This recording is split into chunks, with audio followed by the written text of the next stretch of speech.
pumpkin, guys.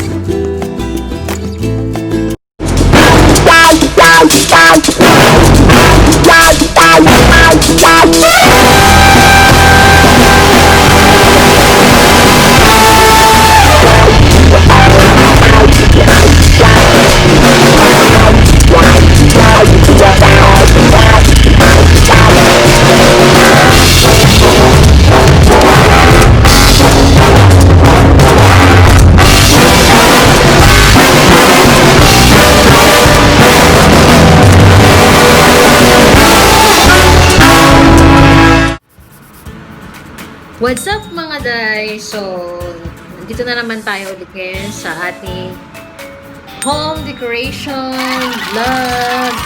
So, good afternoon, good day, good morning sa inyong mga kaday. So, for today's vlog, tayo po ay mag-decorate ng ating living room area.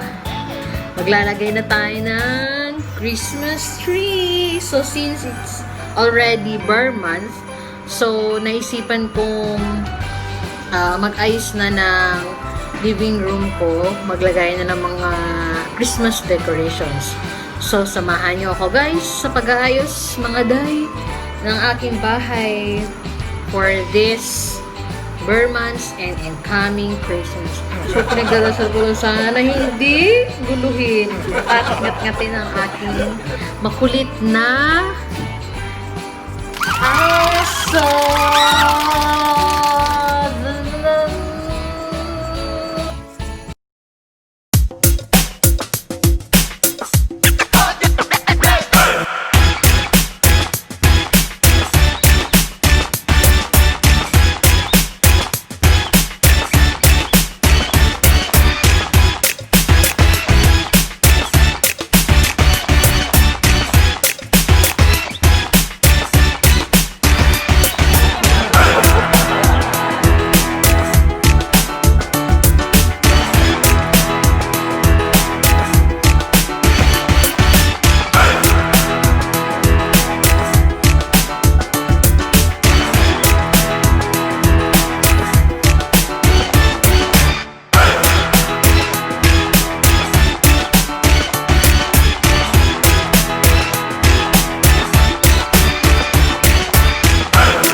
Mapapansin nyo guys, ang daming balahibo. Yan, tinukla pa ng wallpaper. So, pipinturahan natin yan. Pangit na oh.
I-vacuum natin guys yung sofa kasi sobrang daming balahibo ng aso ko.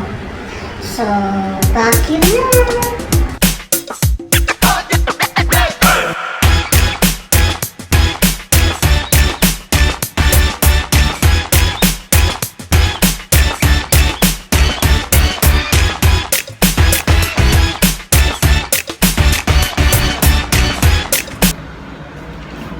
guys, gamitan natin ng scotch tape. So, mabisang paraan to guys para yung mga balahibo sa sofa. Kasi mainit na yung vacuum cleaner.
So, actually guys, last year, yung Christmas tree ko ay doon siya nakalagay.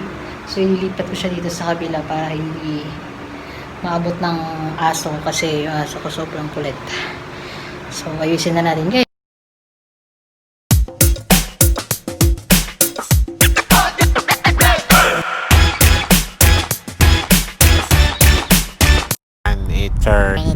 Later. What's up guys? So, papakita ko na sa inyo ngayon yung revealing ng aking half day general cleaning dito lang po ha sa living area ko.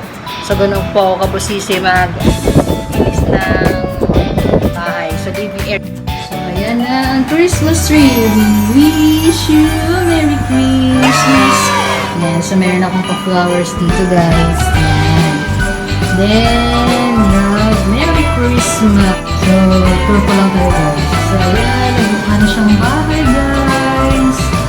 Ayan. So, yun. And then yung Christmas tree. Then, Merry Christmas. Meron akong flower dyan. Then, meron akong ulan dito na Merry Christmas theme. And pagdating sa center table ko guys, meron akong round table runner. Merry Christmas. Then, yung pinakabit ko sa lahat. Yan. So, sa hagdan. Ayan. Happy holiday. O, papansin nyo guys, yung kalahati mo, nililipat ko dito. Magkaroon din ng project sa ilalim ng table. So, ewan ko lang sa masusunod na araw kung ganito pa rin yan kalinis guys. So, yan, bet ko rin to guys. Yung ilaw ko na nag-iiba-iba ng kulay.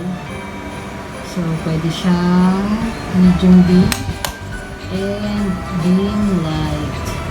So, wala lang ang bili ko dito. So, para siyang may yan, kumikitab-kitab. So, yun lang yung ilaw ko na ginagamit.